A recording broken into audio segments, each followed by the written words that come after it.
आप देख रहे हैं अपना बिहार और आपके साथ मैं हूं विवेक। सबसे पहले बात उस साजिश की जो रची जा रही थी पाटलिपुत्र की धरती पर, लेकिन प्लान पूरे हिंदुस्तान को इस्लामिक राष्ट्र बनाने का था।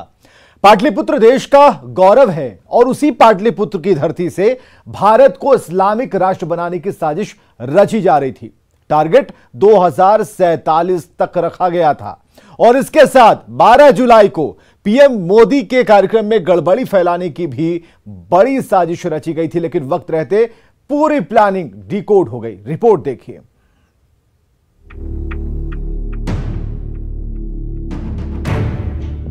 बारह जुलाई को पीएम मोदी बिहार दौरे पर थे। प्रधानमंत्री के दौरे से एक दिन पहले ही पुलिस ने इन दो संदिग्धों को गिरफ्तार किया। गौर से देखिए पकड़े गए इन दो चेहरों को। दो गिरफ्तार संदिग्धों में एक झारखंड पुलिस का रिटायर्ड दरोगा जलालुद्दीन है और दूसरा उसका साथी अतहर परवेज है। इन दोनों पर आरोप है कि मार्शल आर्ट और शारीरिक शिक्षा देने के नाम पर ट्रेनिंग देते थे। दोनों पर धार्मिक उन्माद फैलाने और आतंकवादी गतिविधि चलाने का भी आरोप है। फुलवारी शरीफ का यही वो अहमद पैलेस है जहां टेरर की ट्रेनिंग दी जाती थी। वो अहमद पैलेस है जिसको लेकर पटना पुलिस ने तमाम दावे किए हैं। पटना पुलिस का दावा है कि इसी मकान में जो रिटायर्ड सब इंस्पेक्टर हैं झारखंड पुलिस के, उनका ये मकान बताया जा रहा है और इस मकान में कई जो राजनीतिक संगठन हैं उनके नाम पर SDFI का नाम आया है और इसी के नाम पर संगठन बनाकर मोहम्मद अतहर जो है वो सिम्मी का पूर्व सदस्य रहा है, उसने यहाँ पर देश विध्वंसक गतिविधियों को अंजाम देने की कोशिश की है और उसका मकसद था कि 2047 तक बिहार को ही नहीं बल्कि पूरे भारत को इस्लामिक राष्ट्र बनाना है। अब आप समझिए कि इनका प्लान 2047 क्या था जो अब डिकोड हो चुका है। इस पूरे प्लान के दो अहम किरदार हैं, जलालुद्दीन और अतहर परवेज, जिनका मकसद था 2047 तक भारत को इस्लामिक राष्ट्र बनाना। इसके लिए ये मुस्लिम युवाओं को ट्रेनिंग दे रहे थे, भारत विरोधी गतिविधियां चला रहे थे और जिसकी फंडिंग पाकिस्तान और बांग्लादेश से होने के बाद भी सामने आ रही है। हालांकि पुलिस अभी इस बात से इनकार कर रही है कि एक जगह है फुलवारी में नया टोला अहमद पैलेस करके, उसके जो मालिक मकान है मोहम्मद जलालुद्दीन, ये पहले झारखंड पुलिस में सब इंस्पेक्टर रहे हुए और वहाँ से सेवानिवृत्त हुए हैं, कि इनके मकान में एक ऑर्गेनाइजेशन, तब तक ऑर्गेनाइजेशन की हम लोगों को जानकारी नहीं थी कि कुछ लोग वहाँ पे मीटिंग्स करते हैं और मीटिंग्स के माध्यम से धार्मिक कठोरता और जिसको हम अंग्रेजी में बोलते हैं रेडिकलाइजेशन, वो करने का प्रयास कर रहे हैं। तो इसी क्रम में हम लोगों को पता चला कि 6 और 7 जुलाई के बीच में 10-12 लोग अन्य राज्यों से आकर, विशेषकर तमिलनाडु और केरल से आकर वहाँ पे मीटिंग लिए हैं और कुछ लोगों को शारीरिक प्रशिक्षण दिए हैं। बिल्कुल नॉर्मल फिजिकल, कोई आर्म्स का प्रशिक्षण नहीं बल्कि शारीरिक प्रशिक्षण दिए हैं। जाहिर है शारीरिक शिक्षा के नाम पर भारत को इस्लामिक राष्ट्र बनाने का टारगेट सेट किया जा रहा था। इसी टारगेट को पूरा करने के लिए मुस्लिम युवाओं को ट्रेनिंग दी जा रही थी। पटना से न्यूज़ 18 के लिए संजय कुमार के साथ अमित कुमार की रिपोर्ट। तो राजधानी पटना की धरती से भारत को इस्लामिक राष्ट्र बनाने की साजिश रची जा रही थी। पटना पुलिस ने PFI के एक बड़े नेटवर्क का खुलासा किया और इस खुलासे के दौरान पटना SSP ने वो बयान दिया जो एक जिम्मेदार अधिकारी को शोभा नहीं देता। पटना के SSP के PFI की तुलना RSS से बयान जो उन्होंने दिया है, ये हम दिखाने जा रहे हैं आपको।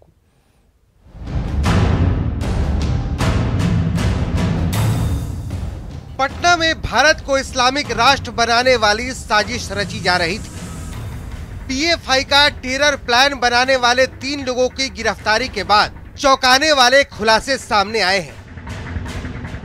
पटना के SSP मानवजीत सिंह ढिल्लो आए तो थे इस्लामिक राष्ट्र की साजिश का सच बताने, लेकिन उन्होंने साजिश के सूत्रधारों की तुलना राष्ट्रवादी संगठन RSS से कर दी। अनुसंधान, अभी तो अनुसंधान बिल्कुल प्रारंभिक स्टेजेस पर है। जो पता चला कि ऑर्गेनाइजेशन बेसिकली मोबिलाइज करती थी, मस्जिद में और मदरसा में यूथ्स को मोबिलाइज करते थे और कठोरता की तरफ, जिसको हम अंग्रेजी में रेडिकलाइजेशन बोलते हैं, उसके लिए ये लगातार कार्यशील थे। इसका जो मॉडस था कि ये लोग जैसे शाखा होती है, RSS अपनी शाखा ऑर्गेनाइज करते हैं और लाठी की ट्रेनिंग देते हैं, उसी तरह से ये लोग शारीरिक प्रशिक्षण, फिजिकल एजुकेशन के नाम से लोग अपने यूथ्स को बुला के और उनको प्रशिक्षण दे रहे थे और उसी के साथ ही जो अपना एजेंडा है और प्रोपेगेंडा है उनके माध्यम से यूथ्स को ब्रेन वॉश करने का काम कर रहे थे। आरएसएस की तुलना करने वाले एसएसपी को प्लान 2047 के इन दस्तावेजों को देख लेना चाहिए, जिसमें साफ साफ लिखा है कि 10% मुस्लिम साथ हैं तो बहुसंख्यक घुटनों पर होंगे। 2047 में इस्लामिक राष्ट्र बनाने का टारगेट है। भारत में इस्लाम का गौरव फिर से स्थापित करेंगे। इस्लामिक राष्ट्र के लिए रोड मैप तैयार है। दिमाग में रखो, इस्लामिक शासन लाकर रहना है। अल्लाह के कानून को स्थापित करना मुस्लिम का धर्म है। जाहिर है संदिग्धों के पास से इंडिया 2047 के नाम से खतरनाक डॉक्यूमेंट मिले हैं। पुलिस के हाथ लगे 7 पेज के डॉक्यूमेंट में पूरी प्लानिंग का जिक्र है। सवाल है कि पाटलिपुत्र की धरती से इस्लामिक राष्ट्र बनाने की साजिश रचने वालों की तुलना आरएसएस से करने की जरूरत क्या थी? जाहिर है पटना के एसएसपी मानवजीत सिंह ढिल्लों ने कथित आतंकी साजिश की तुलना आरएसएस से करके नए विवाद को जन्म तो दे ही दिया है। पटना से न्यूज़ 18 के लिए संजय कुमार के साथ अमित कुमार की रिपोर्ट। पटना साहिब के सांसद रविशंकर प्रसाद ने पटना के एसएसपी के बयान की निंदा की। उन्होंने कहा कि पीएफआई की तुलना आरएसएस से करना पूरी तरह से गैर जिम्मेदाराना है और इसे स्वीकार नहीं किया जा सकता। एक प्रामाणिक राष्ट्रवादी संगठन है। देश के विकास, संस्कृति, संस्कार, आतंकवाद के खिलाफ हमेशा उसके स्वयंसेवक खड़े रहते हैं। हमें गर्व है उनके काम पर और उसकी तुलना पीएफआई ऐसे एक राष्ट्र विरोधी आतंकवादी संगठन के साथ करना, इससे बड़ी कोई गैर जिम्मेदाराना बात हो नहीं सकती है। कि बिहार सरकार का पुलिस महकमा इनको नोटिस दिया है।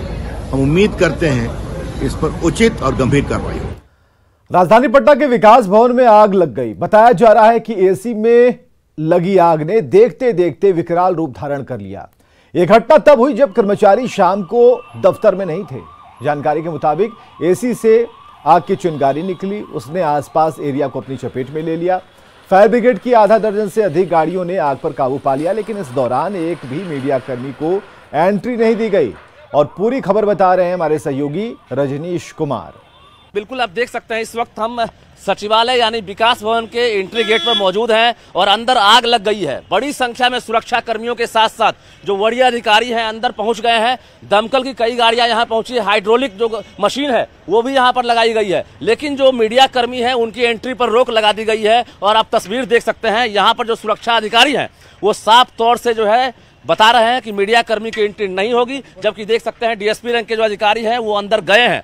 तो आग लगी है, धुआं उठा है, मीडिया सवाल करना चाहता है, लेकिन देख सकते हैं फिर से जंजीर से ताले लगा दिए गए हैं। सचिवालय में एंट्री बंद कर दी गई है मीडिया कर्मियों की। सवाल ये उठता है कि आखिर बार बार आग क्यों लग रही है, और जब धुआं उठता है, जब सवाल उठता है, उसके बाद देख सकते हैं ऐसे अधिकारी जो है मीडिया कर्मियों के एंट्री पर रोक लगा देते हैं। तो ये रोक आखिर किस तरह से लगाई गई है आप देख सकते हैं। जंजीर बांध दिया गया है, ताले लटका दिए गए हैं। कैमरामैन मनीष जुनेजा से हम कहें कि तस्वीर को पैन करके आप दिखाइए कि देखिए आप सचिवालय विकास भवन के बाहर किस तरह से बड़ी संख्या में सुरक्षा कर्मी जो है मोर्चा संभाल लिए हैं। तो दमकल की कई गाड़ियां जो है यहां पर पहुंच गई है, अधिकारियों की टीम यहां मौजूद है। लेकिन जब न्यूज़ 18 की टीम यहां पहुंची है, मीडिया कर्मी यहां पहुंचे हैं, तो उनके जाने पर जो है यहां पर बैन कर दिया गया है। तो ये सवाल न्यूज़ 18 उठा रहा है कि आखिर जब आग लगी है उसके बाद क्यों रोका गया है। किस तरह से दमकल की गाड़ी लगातार अंदर प्रवेश कर रही है और जो गाड़ियां आ रही है उसके बाद अफरा तफरी का माहौल है पूरे सचिवालय कैंपस में। बाहर में अभी भी आप देखिए कि किस तरह से दमकल गाड़ी आ रही है। तो ये जो तस्वीर है दिखाने का हमारा मकसद यही है कि आग पर काबू पा लिया जाए और कारण क्या है वो भी जानने का हम प्रयास करेंगे, लेकिन एंट्री नहीं दी जा रही है। और ये देखिए अब भी अफरा तफरी का माहौल है। तो कुल मिलाकर सुरक्षा कर्मियों ने मोर्चा जरूर संभाला है, लेकिन तस्वीरें कैद करने की मनाही है। कैमरामैन मनीष जुनेजा के साथ रजनीश कुमार, न्यूज़ 18 पटना। पटना के राजीव नगर में एक घर में आग लग गई, जहां फायर ब्रिगेड की टीम मौजूद है और आग पर काबू पाने की कोशिश जारी है। आग लगने की वजह से इलाके की बिजली काट दी गई है और वहां पर अफरा तफरी का माहौल है। ये तस्वीरें हम आपको पटना से दिखा रहे हैं, राजीव नगर का इलाका जहां घर में आग लगी है, अफरा तफरी का माहौल है। हालांकि आग पर कई हद तक काबू पा लिया गया है, हालांकि आग लगने से अफरा तफरी का माहौल है। जैसे ही मारेगा तुरंत बुझाएगा। खबर है दरभंगा से, जहां जाले में बाइक की टक्कर के बाद दो गुटों में विवाद हो गया। देखते देखते पूरा इलाका रण क्षेत्र में तब्दील हो गया। दोनों पक्ष से लाठी डंडे चलने लगे, कई लोगों को गंभीर चोटें आई। फिलहाल पुलिस पूरे मामले की जांच में जुटी है। दोषियों को जल्द गिरफ्तार किए जाने की बात कही जा रही है। ये मदरसे का देख लीजिए, पथराव देख लीजिए, पथराव देखिए, पथराव देख लीजिए, पथराव। अपने आप को मतलब कि हिंदू मुस्लिम भाई कहता है, उसका देखिए उसका क्या है। ये देखिए, ये देख रहे हैं, ये ना, ये जिहादी लोग है, जिहादी, ये जिहादी मानसिकता का है। ये मदरसे का मौलवी है। ये देख। और बगहा से ऐसी तस्वीरें आई हैं जो आपको हैरत में डाल देगी। ठकराहा प्रखंड के उत्क्रमित मध्य विद्यालय में छात्राओं से मिड डे मील बनाने का वीडियो सामने आया। स्कूल के रसोई घर के वायरल हो रहे वीडियो में एक बच्ची आलू छीलती दिख रही है, जबकि कुछ कढ़ाई से लेकर किचन रूम में जाती दिख रही हैं। सभी बच्चियां स्कूल की छात्राएं, और इतना ही नहीं, जिस रूम में खाना बन रहा है वहां कई सिलेंडर भी रखे हैं। बताया जा रहा है कि स्कूल 2 महीने से स्कूल में रसोईया नहीं आ रहा, जिसके कारण छात्राएं ही खाना बना रही हैं। वीडियो वायरल होने के बाद प्रशासन ने जांच का आदेश दे दिया है। मोतिहारी में संपत्ति के लालच में एक युवक ने चाचा के साथ मिलकर पिता की हत्या की साजिश रची और छत पर सोए पिता की हत्या की कोशिश की। इसकी तस्वीरें सीसीटीवी में कैद हैं। घटना लखौरा थाना क्षेत्र का है और भाई और छोटे बेटे से तंग आकर चंदेश्वर प्रसाद बड़े बेटे के साथ रहने लगे थे, लेकिन नशे के आदी हो चुके संजय कुमार ने अपने चाचा के साथ मिलकर उनकी हत्या की कोशिश की। हालांकि तीनों मच्छरदानी में फंस गए और इस बीच चंदेश्वर प्रसाद वहां से भाग निकले। बताया जा रहा है कि तीनों पिस्टल के साथ रस्सी भी लेकर गए थे ताकि हत्या के बाद शव को लटका दिया जाए।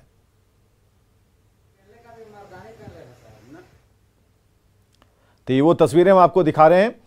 इधर गया में रिकॉर्ड रूम से कागजात निकालने के लिए घूस मांगने का वीडियो वायरल हो रहा है। जमीन का कागज तुरंत निकालने के लिए 2000 रुपए मांगे जा रहे हैं, जबकि 15 दिन बाद कागज देने के लिए 800 रुपए मांगे जा रहे हैं। रुपए मांगने वाला रिकॉर्ड रूम का कर्मचारी है। ये बताइए, आज ही सब साइन मोहर करके मिल जाएगा तो उसका रिसीविंग दीजिएगा। कैसे डायरेक्ट खाली 2000 रुपया डायरेक्ट, उसका कोई रिसीविंग नहीं है। राजधानी पटना की सड़कों पर आज बिहार प्राइड परेड का आयोजन किया गया, जिसका मकसद ट्रांसजेंडरों को समान अधिकार दिलाने का है। देश भर से ट्रांसजेंडर आज पटना पहुंचे, जहां उन्होंने कहा कि भेदभाव पूरी तरह गलत है। परेड ऑफ प्राइड की शुरुआत 2012 में हुई थी और 10 साल पूरा होने पर ट्रांसजेंडरों ने खुशी जाहिर की। सेलिब्रिटी के तौर पर आई ट्रांसजेंडर पूजा ने कहा कि लोगों का नजरिया उनके प्रति बदला है, लेकिन अभी और बदलाव की जरूरत है। ट्रांसजेंडर राजधानी पटना में पहुंचे हैं। इनका मकसद ये है कि प्यार एक समान हो, इनके साथ भेदभाव ना हो, इन्हें भी स्वतंत्रता मिले, इन्हें भी सम्मान मिले, इन्हें भी प्यार मिले। आम इंसानों की तरह ये भी प्यार डिजर्व करती हैं और इसी मकसद के साथ यहाँ पे प्राइड परेड का ये हिस्सा बन रही हैं। सेलिब्रिटी के तौर पर यहाँ पूजा उपस्थित हुई हैं, जो लोगों को यही संदेश दे रही हैं कि सबको प्यार मिलना चाहिए। क्या को संदेश दे रही हैं? एक्चुअली हम लोग को सिर्फ प्यार ही कम है। भगवान हम लोग को बचपन से दुनिया वाले इग्नोर किए, लेकिन भगवान हम लोग को बचपन से गोद में बिठा कर रखे। ये आप लोग नहीं समझोगे। सिर्फ एक ही चीज कमी है, आप लोगों का प्यार, और कुछ नहीं। प्लीज हम लोग को सिर्फ प्यार करो। थैंक यू सबको। बस लोगों का प्यार चाहिए और कुछ नहीं चाहिए इन्हें। क्या कुछ मैसेज दे रही हैं आप? समाज को ये बोलना है कि हमको भी इतना ही राइट्स चाहिए, डिग्निटी चाहिए, इक्वलिटी चाहिए जितना आम इंसान के पास है। और ये जो लव, प्यार, रिलेशनशिप को सिर्फ 2 जेंडर के बारे में बोलते हैं लोग, ये सोचना छोड़ दीजिए, क्योंकि love always time, love individual, love का भी, लव के लिए कोई बाउंड्री नहीं है। 2012 से लेकर 2022 तक आज ये प्राइड परेड हो रहा है। पिछले 10 सालों में इन्हें मान सम्मान मिला है, इन्हें प्यार मिला है, इन्हें स्वतंत्रता मिली है और मकसद भी यही है, ये स्वतंत्रता इन्हें मिले, इन्हें प्यार मिलता रहे। विनीता मिश्रा, न्यूज़ 18 पटना। कटिहार में गो तस्करी के खिलाफ कार्रवाई हो रही है। बड़ी संख्या में गायों को तस्करों से छुड़ाकर लाया जा रहा है, लेकिन जिन गौशालाओं में इन गायों को रखा जा रहा है वहां गायों को रखने की पूरी व्यवस्था नहीं है। गौशाला कमेटी की परेशानी के बारे में बता रहे हैं हमारे सहयोगी सुब्रत गुहा। अभी हम कटिहार श्री कृष्ण गौशाला में आए हुए हैं। एक बड़ी बात यह है कि ये गौशाला उस जिले की है जहां बिहार सरकार के उप मुख्यमंत्री और पशुपालन विभाग के मंत्री के जिले का गौशाला है। आपको ये तस्वीर दिखा रहे हैं। इसमें एक और बड़ी बात है कि इसमें जो देखरेख की जिम्मेदारी प्रशासन के है, एसडीओ इसके जो नोडल अधिकारी होते हैं, अध्यक्ष होते हैं, लेकिन सरकारी स्तर पर जैसे जानकारी मिला है कोई बड़ा सहयोग नहीं मिलता है। ऐसी स्थिति में क्या समस्या है गौशाला को लेकर और तस्करी के गाय को लेकर, आइए बात करते हैं। आप गौशाला के सचिव हैं। तस्करी के गाय जो पकड़ा जाता है वो आप लोग रखना नहीं चाहते, इस तरह का बार बार सवाल उठता है, क्या परेशानी है इसको? परेशानी क्या, आपको तो पहले ही हमने कहा कि सरकार खर्चा बहन करे। और सबसे खुशी की बात है अभी जो पशुपालन मंत्री जो बिहार के हैं वो हमारे गौशाला कमेटी के मेंबर भी, वो हमारे गौशाला कमेटी के मेंबर भी, इसलिए गौशाला की सारी स्थिति से वो वाकिफ है। निश्चित रूप से हम चाहेंगे कि हमारे पशुपालन मंत्री माननीय उप मुख्यमंत्री तारकेश्वर प्रसाद जी से कि बिहार की गौशाला पर मद्देनजर रखते हुए कटिहार की गौशाला पर विशेष ध्यान दें। हमको ये कोई भी बाउंडेशन नहीं है कि हमको तरह से गाय रखनी है। हम सामाजिक दायित्व के तहत उनको रखने का प्रयास करते हैं जितनी हमारी कैपेसिटी है। बहुत सारे भारतीय राज्य में गौशाला में जो गाय पकड़ के आती है उनके लिए प्रतिदिन का खर्च दिया जाता है, क्योंकि बिहार में अभी तक ऐसा कोई प्रावधान नहीं किया गया। तो निश्चित तौर पर गौशाला की एक अपनी समस्या है और इस समस्या पर बड़ा विचार होना चाहिए ताकि तस्करी जैसी समस्या का एक ठोस निदान हो सके। सुब्रत, न्यूज़ 18 कटिहार। अमरनाथ हादसे में जिन लोगों की मौत हो गई उनके परिवार को 5 लाख रुपए का अतिरिक्त मुआवजा मिलेगा। जम्मू कश्मीर के उपराज्यपाल मनोज सिन्हा ने कहा कि हर अमरनाथ यात्री का 5 लाख रुपए का बीमा पहले से होता है, लेकिन जिन लोगों की मौत हुई है उनके परिजनों को श्राइन बोर्ड की तरफ से 5 लाख का अतिरिक्त मुआवजा दिया जाएगा। और आपको बताएं कि 8 जुलाई को अमरनाथ गुफा के पास बादल फटने से आई बाढ़ में 16 से ज्यादा लोगों की मौत हुई थी, जिनके परिजनों को 5 लाख का अतिरिक्त मुआवजा भी मिलेगा।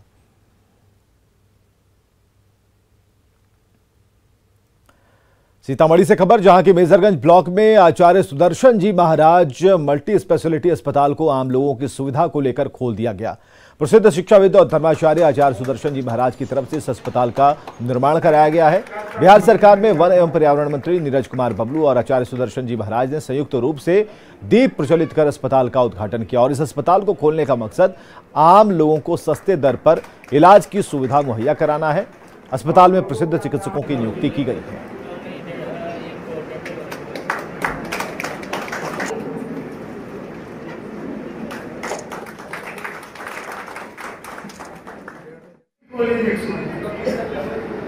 एक बीएड कॉलेज हम लोगों ने शुरू किया, वो भी मान्यता मिल गया हार्वर्ड विश्वविद्यालय से, और वो भी पिछले 7-8 साल से काफी जस प्राप्त कर रहा है। अकस्मात यह मन में है कि हॉस्पिटल में होना चाहिए, क्योंकि शिक्षा, स्वास्थ्य और सुरक्षा हमारे माननीय मंत्री जी का भी संकल्प है और माननीय मुख्यमंत्री जी भी यही करते हैं। तो हॉस्पिटल किसी दूसरे क्षेत्र में चला गया तो हमने कहा कि ठीक है, गवर्नमेंट का हॉस्पिटल नहीं चलेगा यहाँ, हम अपने हॉस्पिटल बनाएंगे। और तब मैंने ये छोटा सा क्रम किया। एमएलए आवास से हथियार मिलने के मामले में विधायक अनंत सिंह दोषी करार दिए गए हैं। इस खबर के बाद बढ़ते हैं आगे और आगे देखिए जोहार झारखंड।